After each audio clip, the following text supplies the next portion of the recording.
Bueno, en primer lugar, agradecer la gentil invitación a la organización del evento, al Colegio de Abogados y Abogadas de San José de Costa Rica, en especial también el apoyo brindado por Luis Ortiz como cabeza de la organización de esta jornada de ASIER, y en general a todos ustedes en esta mañana de Black Friday, ¿no?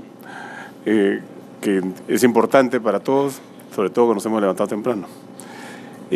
Mi intervención trata de combinar dos aspectos de presentación global, teórica, un poco contextualizar qué es lo que ocurre en materia de promoción de la inversión privada y específicamente en materia de APPs en nuestro país, pero también darle un giro en la línea de lo que señalaba Ignacio a casos concretos, a un problema práctico que se ha presentado en el Perú respecto a la ejecución de un proyecto del Aeropuerto Internacional de Chincheros, que es un proyecto de aeropuerto alternativo para la ciudad del Cusco, que es una de las 7 maravillas del mundo, pero que no tiene un aeropuerto tan maravilloso.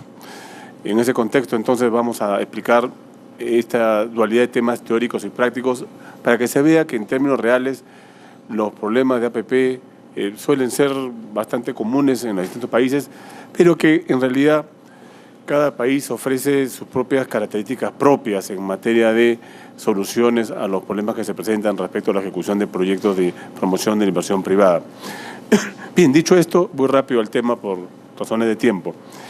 Un primer asunto que yo quisiera plantearles a la luz de las intervenciones previas y lo que más o menos se ha venido aconteciendo en los últimos días en este evento, es que cada país, en términos concretos, ofrece su propia respuesta a los problemas de promoción de la inversión privada. No sé si la vamos corriendo a presentar. En el caso peruano, no es posible entender el estadio actual del régimen de APPs si no tenemos una secuencia histórica rápida. El Perú de los 90 fue un país literalmente colapsado y que en términos concretos tuvo que hacer una reforma bastante radical a su régimen de promoción de inversiones. Y en este contexto, desde el año 91 en adelante, se generó todo un conjunto de instrumentos normativos que de una u otra forma han permitido llegar al estadio actual. Para entender el régimen de APPs es inevitable referirse al régimen de promoción de inversiones gestado desde el año 91. Y básicamente la niña de los ojos en aquel entonces fue un régimen de promoción de inversiones vinculado al tema de concesiones. Concesiones que en una primera fase, en esta suerte de primavera inicial del modelo, fueron básicamente concesiones de carácter autosostenible, donde básicamente el repago de las inversiones desarrolladas se autosostenía básicamente con los ingresos que se generaban a través de peaje. Esa luna de miel en el tiempo se fue acabando y entonces en el diseño institucional de los modelos de promoción de la inversión privada se hizo necesario, por no decir inevitable, acudir a otras modalidades. Modalidades que ciertamente estaban plasmadas desde el inicio de la reforma, desde el año 91, estaban plasmadas por lo menos en texto escrito. Desde el año 91 tenemos normativa que regula la posibilidad de hacer modalidades de promoción de la inversión privada, en donde el Estado actúe interactivamente con el sector privado. Sin embargo, para ir corto en el tema, desde el año 2008 se genera un régimen institucional a un modelo prevaleciente en otras realidades, que es el modelo de asociaciones público-privadas. Con esto no quiero decir que los APPs en el Perú nacen porque la ley lo dice. En realidad, el modelo contractual que sigue el caso peruano es un modelo que reconoce lo que en términos prácticos ya venía dándose desde muchos años antes, la posibilidad de que el Estado articule mecanismos de colaboración contractual con el sector privado. El APP, Decreto Legislativo 1012 del año 2008, reconoce algo que ya se venía dando en la realidad. Sin embargo, de aquí en adelante el modelo no ha dejado de tener problemas de aplicación práctica. De hecho, un primer tema que tenemos es, de alguna forma, que Ignacio me adelantó en el debate, es zanjar esa falsa discusión si la concesión es distinta del APP, ¿no? Si la concesión es distinta de otras modalidades contractuales. La legislación peruana, ya con las reformas introducidas por el decreto legislativo 1224 y la reciente reforma del 1251, más o menos ha ido en la línea de decir, señores, tenemos un modelo contractual genérico de promoción de la inversión privada, donde tenemos instrumentos contractuales, entre los cuales destaca el APP. Pero no hay un APP contractualizado como contrato de APP, sino que el APP en el fondo es un cajón desastre que puede involucrar todo tipo de operaciones contractuales. Eso es bien importante porque de alguna manera deslindamos todo un debate teórico hasta cierto punto innecesario. Si el leasing es o no APP, ¿no es cierto? Si el joint venture es o no APP, si un arrendamiento, usufructo, cuasi usufructo, lo que fuera, termina siendo APP. En realidad nosotros tenemos un modelo contractual dinámico, genérico, donde vamos aterrizando a operaciones contractuales específicas. El doctor Huapaya, aquí presente, tiene una postura incluso más radical. Dice que el APP es una política, un instrumento de política, más allá de un modelo contractual. Entonces, palabra más, palabra menos, lo que importa de alguna manera es decir que nosotros en el caso peruano hemos optado por un modelo genérico de carácter contractual que se aterriza a operaciones específicas. No hemos optado, como el caso del modelo argentino, que ha sido esta mañana materia crítica por Ezequiel, por un modelo de APP institucional. Y eso nos ha traído algunos problemas, porque en algunas operaciones de privatización, donde se necesitan, entre otros, socios estratégicos, por ejemplo, se ha planteado en algunas situaciones la posibilidad de que el Estado entre a ser socio en algunas operaciones, sobre todo en temas de generación eléctrica. Y se hizo las consultas a la propia Autoridad de Promoción de Inversión Privada. El caso inclusive está pendiente en la Agencia de Competencia, no hay una solución hasta el día de hoy, pero se ha dicho que de alguna manera la participación como socio de empresas estatales en procesos de promoción de la inversión privada no es bienvenida, no es aceptable, porque en el fondo se plantea toda una discusión no acabada de si estamos ante un proceso de fortalecimiento de empresas estatales o en puridad estamos ante un proceso de promoción de la inversión privada.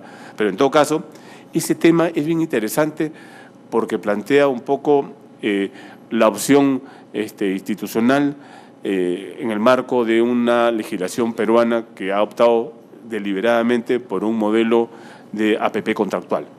Ese tema que podría parecer teórico, lo contractual versus lo institucional en el APP, vean ustedes que tiene aplicaciones e implicancias prácticas en realidades, por lo menos como las nuestras, donde se hace necesario en algunas operaciones, por ejemplo, seguir contando con algunas empresas estatales en procesos de promoción de la inversión privada. Lo dejo ahí como un tema planteado. Pues bien, vamos un poco entrando en materia. El Perú, si les hicieras esta presentación, la tengo acá en la pantalla, el año pasado no pudiera dar estas cifras más o menos relevantes. El Perú, de acuerdo al reciente informe global sobre competitividad, no sé si está corriendo, ¿con cuál es? Ocupa hoy el puesto 72 y en temas relativos a infraestructura el año 86. Yo siempre ponía el ejemplo de en qué se parecía el tema de competitividad con el tema de fútbol, porque siempre estábamos en competitividad mejor que fútbol. Hoy día, con la reciente clasificación, este índice ya no es real. El Perú está en mejores líneas en el ranking FIFA. Entonces, hay que modificar el ejemplo para bien, ¿no? Entonces, el Perú, el reciente informe global de competitividad está en el puesto 72. Hemos retrocedido en temas de infraestructura. Hay problemas en temas institucionales, en temas de infraestructura, en lo que en el índice global se habla de macroeconomía ambiental, es un tema para trabajar. Y entonces, palabra más, palabra menos, el reto de reducir brecha de infraestructura es un reto real en países como los nuestros y se hace necesario, por no decir inevitable, propiciar instrumentos alternativos que ataquen el problema de infraestructura, pero bajo fórmulas distintas al régimen clásico o tradicional de inversión pública directa. En la siguiente presentación el amigo peruano, el profesor peruano Juan Carlos Morón, va a plantear el tema de obras por impuestos, que es un tema de exportación en estos momentos por el Perú, bastante importante y de bastante aplicación práctica, ya lo explicará. Pero en realidad, en nuestro país, en contrapartida al régimen de inversión pública directa, que ha sido el régimen tradicional, hace ya poco menos de 25 años, estamos en la ruta de promover inversión privada a través de concesiones, iniciativas privadas y el régimen de APPs, que hoy día tiene tanta incidencia, pero con algunas implicancias desde el punto de vista de la evolución histórica específica en el caso peruano. Entonces, en el Perú tenemos como abanico de promoción de inversiones, vamos a decirlo así, un régimen de administración directa, que es todavía el régimen tradicional, un régimen del contrato de obra, donde hay un régimen básicamente de riesgo de financiamiento asumido casi en exclusiva, por no decir total, por parte del propio Estado, que se llama licitación, pero sobre la base de los propios recursos ex ante que el Estado asume, y tenemos otros regímenes donde ya vamos articulando temas vinculados a financiamiento, el régimen del contrato de concesión de obras, el régimen de obras por impuestos y otras modalidades contractuales para ir avanzando. Ahí tenemos algunas definiciones de concesión, de contrato de obra pública que voy pasando. Entonces, en el Perú se van planteando algunos retos respecto de por qué determinados proyectos en su origen se tenían que hacer por obra o pública, por qué se tenían que hacer por concesión en el debate de hace algunos años. Y básicamente, para ir rápido en este tema, hay algunos tips que nos van planteando la idea de por qué debemos preferir en el contexto un proyecto de concesión o de APP en oposición a un modelo clásico de obra pública. No solo estamos hablando de lo que en la jerga de proyectos se llama proyectos Greenfield o proyectos Brownfield, proyectos nuevos o proyectos antiguos, sino estamos hablando de unas características que tienen que ver con por qué determinados proyectos, utilizando normativa de promoción de inversiones, resultan ser mejores que los proyectos financiados en términos clásicos por el propio Estado. Y básicamente ahí tenemos temas vinculados a plazos, a riesgos, a inicio del proyecto, financiamiento. En el contrato de concesión, básicamente puede ser financiado a través de cofinanciamiento o autofinanciamiento con particulares. En el contrato clásico de obra pública, es financiado directa y exclusivamente por el Estado. El riesgo de financiamiento es un riesgo atenuado, por no decir ni existente, en el caso de la contratación por obra pública, a diferencia de lo que ocurre en el modelo de concesiones y vamos a ver más adelante en el caso de APPs. También hay otro tema ya vinculado a asuntos estrictamente financieros, como es el tema de la contraprestación. Básicamente, la contraprestación en un modelo de concesiones se inicia a partir de las operaciones de la infraestructura, por ejemplo, a través del peaje. En cambio, en la obra pública, desde el inicio de la construcción. Un tema importantísimo es la bancabilidad. En la bancabilidad del proyecto hay diferencias en lo que es un contrato de obra pública respecto de un contrato de concesión. Acuérdense ustedes que en el tema del contrato de concesión hay peculiaridades vinculadas al diseño del financiamiento del proyecto, la bancabilidad, las eventualidades que pudieran afectar el proyecto, etcétera, etcétera, todo de la mano con un criterio que no se presenta necesariamente en el contrato clásico de obra pública. El tema del carácter incompleto y el carácter de contratos a largo plazo que normalmente acompañan a estos proyectos de infraestructura en concesiones y hoy por no decir en APPs. La calidad también es otro tema que marca una distinción entre los modelos clásicos de obra pública y el modelo de concesión. En ese contexto, entonces, para ir rápido, se plantea pues que son más las ventajas que las desventajas para ir a un régimen de promoción de la inversión privada bajo un modelo tradicional de concesión, por ejemplo, en el Perú, y que hoy día apuesta a un régimen mucho más dinámico como es el de APPs. Dicho esto, entonces, para entrar en materia, yo quisiera plantearles un caso práctico que tiene que ver con un tema reciente en nuestro país, donde parecía que habíamos vuelto a la década de los 90 y donde básicamente la discusión estaba planteada en verificar si era más adecuado ir por un modelo de contrato de APP o regresar a un modelo clásico de obra pública. Esa discusión, que teórica y técnicamente hoy día no debería darse, porque todos entendemos o coincidimos que el modelo de APP es un modelo superior, ¿no es cierto?, a un modelo clásico de inversión directa por parte del Estado a través de pública, se ha vuelto a presentar en el Perú a propósito de un proyecto de aeropuerto internacional, el denominado caso Chincheros. Para que todos se ubiquen rápidamente en el tema, la zona de Chincheros es un distrito ubicado en la provincia de Urubamba, a 29 kilómetros al noreste del Cusco. Los datos generales del proyecto son los siguientes: un contrato de concesión de un nuevo aeropuerto, monto adjudicado por 264 millones de dólares, modalidad de cofinanciamiento, plazo de concesión a 40 años, ejecución en su momento preoperativa, compromisos de inversión actualizados a cerca de 500 millones. En el Perú, la agencia de promoción es la que se encarga de la gestación del proyecto, pero no es la que finalmente celebra el contrato. Es una agencia de promoción, pero que celebra el contrato es el titular del bien activo servicio, que es materia de la operación. En este caso, al tratarse de un tema de aeropuertos, el sector que representa al Estado a nivel de gobierno nacional es el Ministerio de Transportes y Comunicaciones. La sociedad concesionaria que se gesta para efectos de la ejecución del proyecto es una sociedad denominada Kunturhuasi. Kunturhuasi es una palabra quechua que significa nido de cóndores, ¿cierto? Y ¿quiénes son los socios de la operación? La Corporación América, que es de inversiones argentinas, y Andino Investment Holding, que es un conglomerado de socios locales. La regulación del contrato está a manos del supervisor, que es un organismo autónomo de rango no constitucional, que es el OCITRAN, y etcétera, etcétera. Entonces ahí tenemos un poco más, poco menos la explicación global del proyecto. ¿Qué es lo interesante aquí? Aquí básicamente lo que plantea la discusión es la posibilidad de celebrar una adenda contractual. Y en esta adenda contractual se han planteado un conjunto de modificaciones. ¿Qué ocurrió? Este contrato fue celebrado en el régimen anterior, en el gobierno del presidente Humala del 2011 al 2016, en el año 2014. Y el gobierno entrante del presidente Kuczynski, que ingresó a la gestión de gobierno en julio del año pasado, se encuentra con este contrato y se encuentra con temas de operatividad en la ejecución del contrato. Y se plantea dentro de las políticas de promoción de la inversión privada, gobierno nuevo, lo que se llamaba un escenario de destrave de inversiones. En este escenario de destrave de inversiones se plantea, a ver, ¿qué vamos a hacer para poder viabilizar este proyecto que es de larga data para la población del Cusco y que responde en esencia a una necesidad real?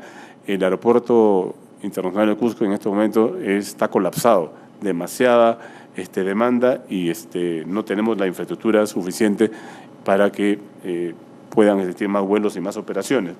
Entonces se suscribe en enero de este año una adenda denominada bancabilidad del proyecto con el objeto de atenuar los riesgos de ejecución de obras. Y básicamente lo que se plantea es un escenario de modificación contractual, una adenda. Las adendas en términos pasivos significan simples modificaciones no esenciales de un contrato. Algunos creen o quieren reducirlo simplemente a temas incidentales, de errores materiales o de precisiones específicas que no afectan la esencialidad del contrato. Pero en este caso, la adenda planteaba un reto bastante complejo. ¿Cuál es? Modificar condiciones de financiamiento del contrato. Entonces, el gobierno actual apostó a modificar condiciones de financiamiento.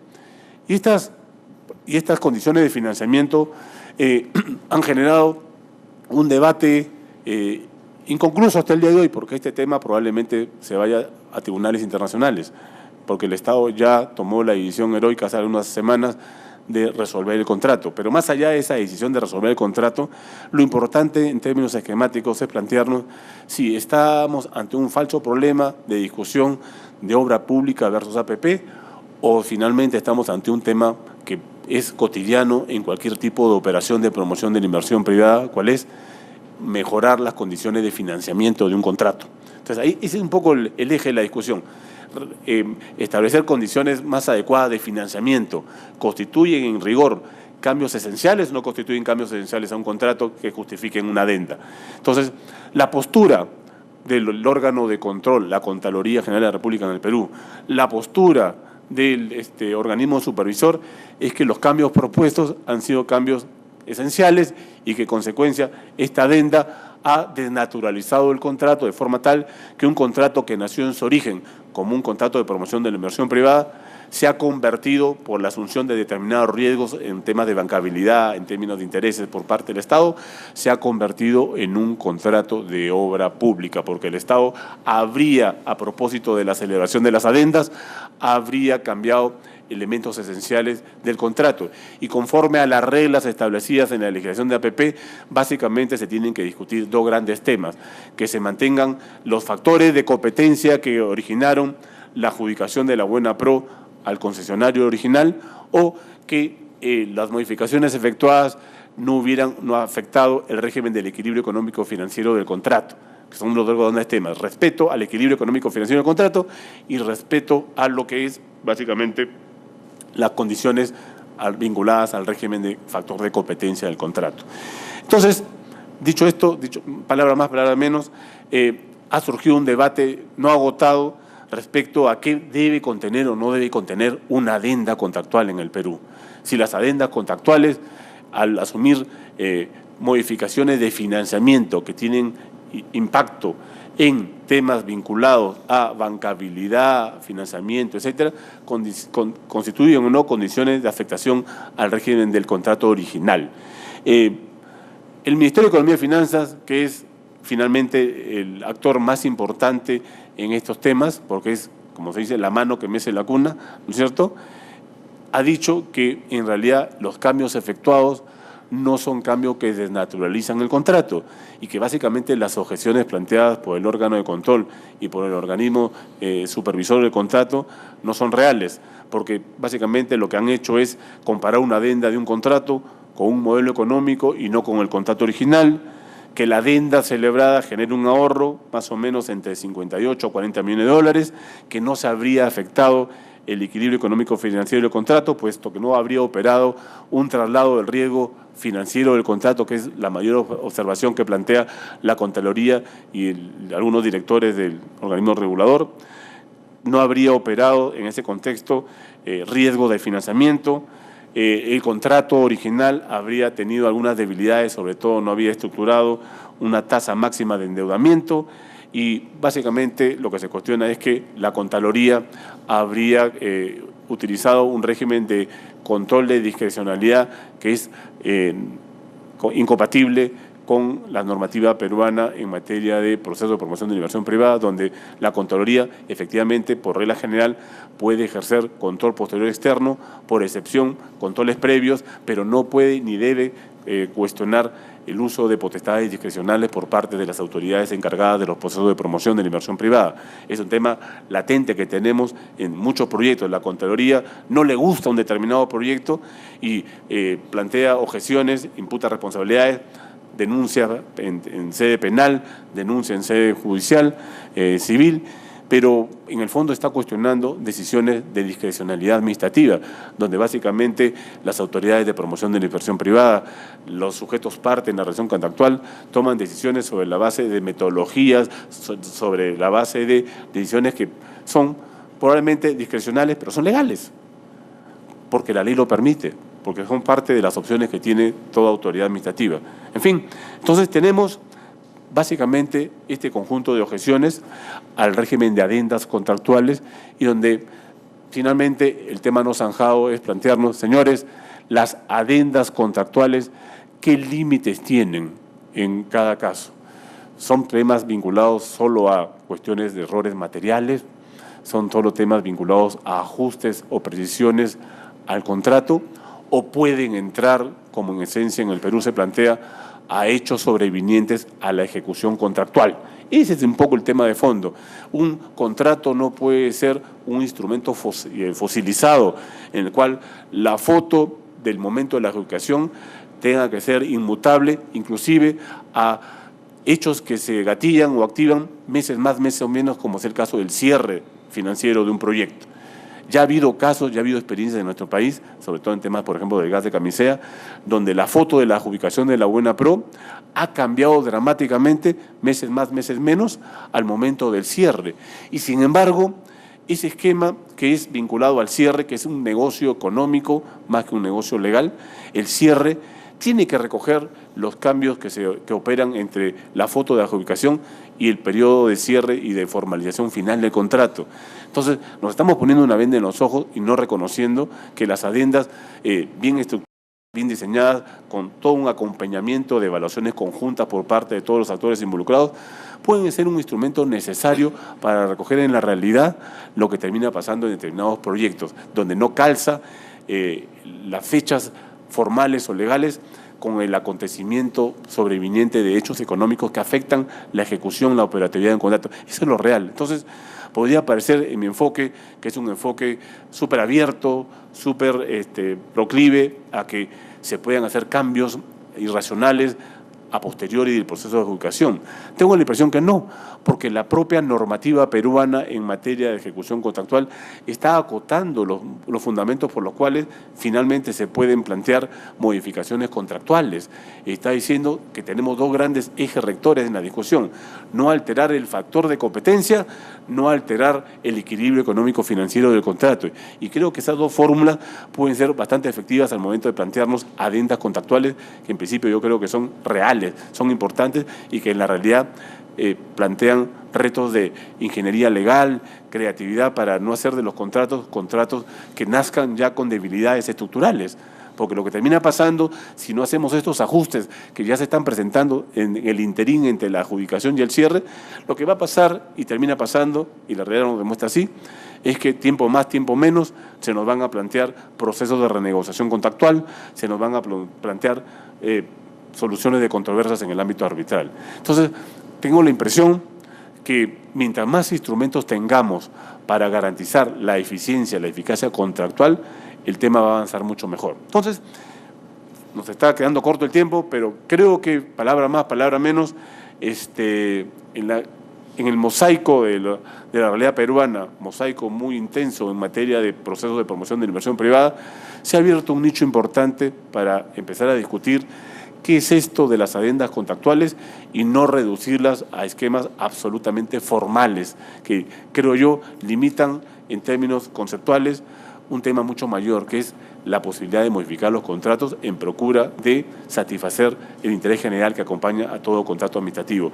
Creo, finalmente, entonces, que hay un tema que repensar, que por lo menos en el caso peruano está dando algún debate, que es el tema de qué puede contemplar o no contemplar un régimen de adendas contractuales, y que este es un tema que no debe volver a una discusión inútil, que es plantear que la obra pública tiene que reemplazar a los procesos de promoción de la inversión privada. Es una vuelta al pasado, es un retorno a una ruta que no nos va a sacar a ningún sitio. Entonces, las adendas contractuales hay que ubicarlas en el contexto en que deben darse y que eso no implique que esto sea un retorno al régimen de la obra pública tradicional. En el Perú han salido algunos congresistas, a la luz de estos temas que se han planteado, a decir que hay que derogar el régimen de asociaciones público-privadas porque es causal de corrupción y porque con estos temas el Estado asume más riesgos. Creo que esos proyectos no deberían ni discutirlos, pensarlos, y mucho menos exportarlos a otros países, porque es pretender matar al mensajero antes que atacar la naturaleza, la eficiencia de estos contratos de promoción de la inversión privada. Muchas gracias.